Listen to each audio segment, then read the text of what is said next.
I'm gonna show you a temporary solution for the HLG colors, and I already figured out what I have to do to get the colors perfect, absolutely perfect, below delta 3 error with this HLG trick. But let me share with you a temporary solution that I find, and this is so irrelevant. All this work I'm doing and I'm gonna do is gonna be such a minor difference. So we are already 80%, let's say, and all the work I'm gonna do and I'm gonna share with you, I'm gonna basically calibrate the TV myself. I'm gonna get equipment, I'm gonna learn, I'm gonna do it, I'm gonna tell you what I have to do so you understand why it makes sense.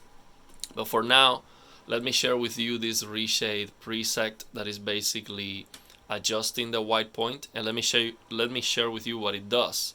And you will see that it is very small and imperceptible change, but it is actually fixing the red push and that I'm gonna show you.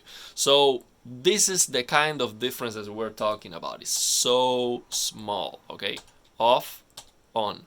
So you see that red, it's not red, it's like orange tint on the screen. You see how it gets removed.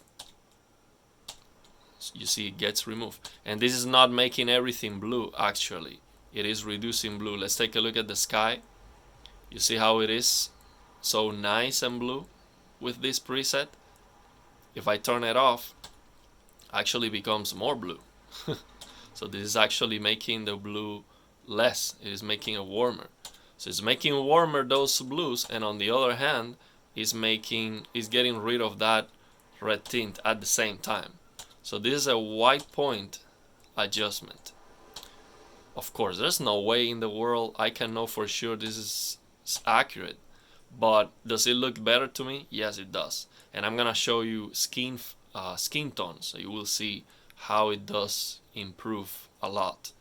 So this is a temporary solution, but I'm not gonna use it, and I'm gonna tell you why.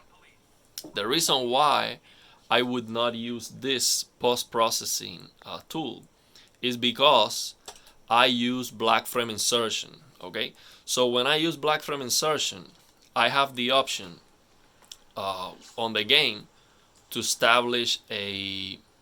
get a resolution, automatic resolution adjustment. Man, I forgot this. Dynamic resolution scaling. So I use dynamic resolution scaling with black frame insertion so I can get a perfectly locked frame rate. So here's the problem with this post-processing effect. It requires a little bit of processing power. So the dynamic resolution scaling, let's say I target 100 frames. So let's say I do this, 100 frames and 100 frames. This is the way I play the game. Black frame insertion, 100 frames. So if I use that reshade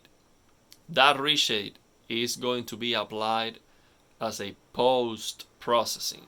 So if it reduces the frame rate in 2 frames, I'm not gonna be able to get a lock 100 because the game is reducing the resolution to target 100 frames, and then after that the reshade is reducing the performance. So it is impossible for me to get a perfectly locked frame rate. So just because of that, I'm not gonna use it. But if you are not using black frame insertion, this makes sense, and you can do this if you have a high-end rig. This is what I'm doing. 120. The dynamic resolution scaling when you are at 120 is 105. So what I do is I use Riva Turner statistics server. So what I use is this to lock the frame rate. So basically it is a lot more stable because the dynamic resolution scaling is targeting 105 frames. So if I lock the frame rate to 100, it's going to stay there a little bit more stable. But it is not perfect. If it is not perfect with this reshade, so I'm not gonna use it. But let me share with you the differences. Let's go to the mission and let me show you some skin tones. So this is a temporary fix, and then I'm gonna share with you the the solution, how I'm going to get the colors perfect, okay, below delta 3 error with this HLG trick. So let's take a look at the skin tones, okay? So we have the preset on right now. I'm gonna turn it off, off, on, off. Let's see, on, off, on. So you see off, on. So what it's doing is basically getting rid of that red push, off, on. So let's take a look at, you know, ahead. We're gonna see more skin tones. This is a very good example because we're gonna see a lot of skin tones here on the public, especially this red hair guy. So off right now, on. Let's take a look at the character. Okay, off, on, off. So you see his skin, off, on, off, on, off, on, off, on, off, on, off, on. See the difference? It's making this off, on. It's making the skin tones a lot better. Off, on. So let's take a look at his skin tone because he is red hair, especially important. Off, on, off, on. I know it's a little bit annoying, but I have to tell you because the difference is so small. Off, on. See? So that's the kind of difference we're talking about here. Okay? All the effort that I'm gonna do to get, you know, the accurate picture is gonna be so small that it's not gonna even matter for gaming especially. So that's the kind of difference. This is why I'm gonna do the tremendous effort. So let me explain you what I'm gonna do. I'm going to use display cal. I'm gonna get a colorimeter and I am going to create a 3D lot for SDR.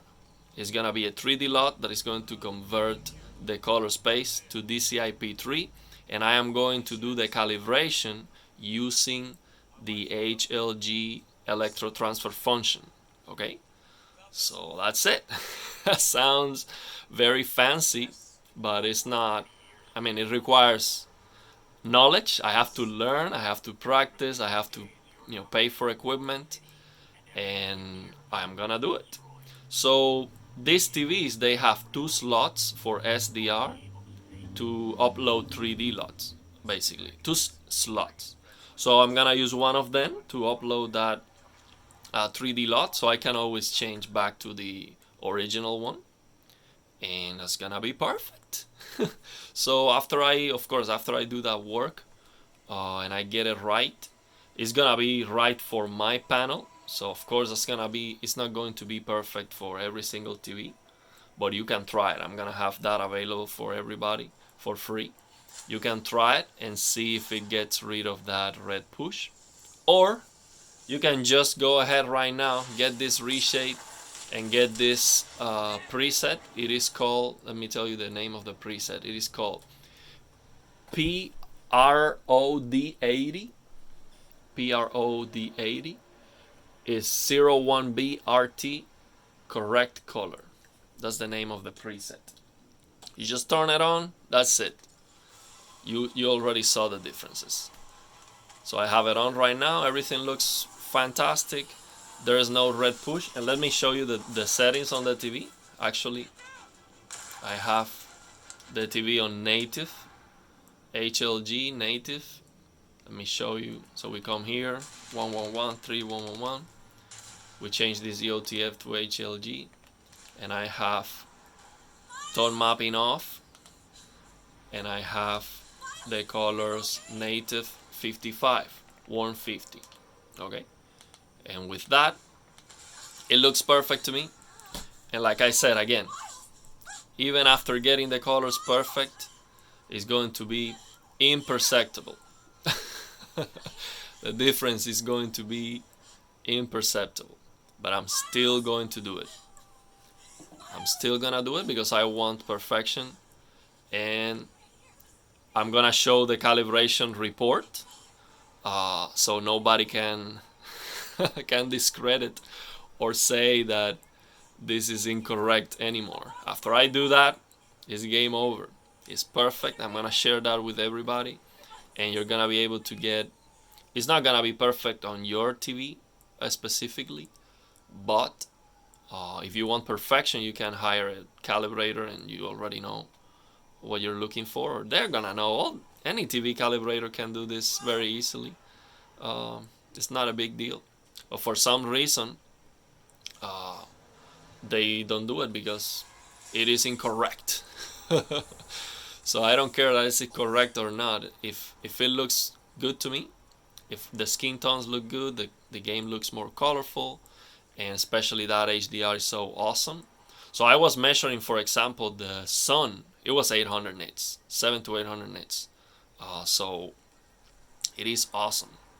Absolutely amazing. We get HDR. We're gonna get HDR on every single game, and especially to use black frame insertion with that dynamic tone mapping on black frame insertion is absolutely amazing. By the way, if I'm going to calibrate, I'm gonna do the calibration with that in that mode, because it is different when you turn on dynamic tone mapping.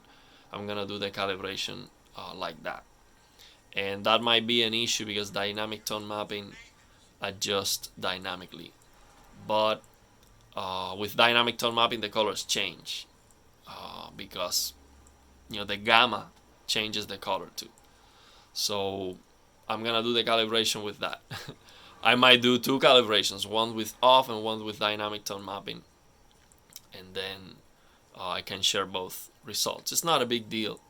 I'm not going to spend a lot of money on the colorimeter, so the results are not gonna be the best. Even if I can show you below delta 3 error, that doesn't mean that's accurate, because it has to do with the instrument you use for the measurement. If the instrument you use for the calibration is not very accurate, you might see the calibration report being perfect, and that doesn't mean that it is perfect. It is perfect based on the measurements of the equipment that you got. But I'm not gonna spend a lot of money on that. Or maybe I can borrow a colorimeter from somebody, and then do it. But I don't know anybody, so I would need to know someone, so I can borrow that, do the calibration. But of course I have to learn. I know nothing. I have no idea how to do that, but the information is out there, and it just takes time and effort, and I'm willing to do it. So that's it. Let me know if you have any questions. Reshade. I mean, most people know how to download that. It's very easy. Just type in reshade, download, and just watch the video. It's everywhere. I mean, most people know how to get that reshade working. It's not difficult at all. You can ask me if you have any questions.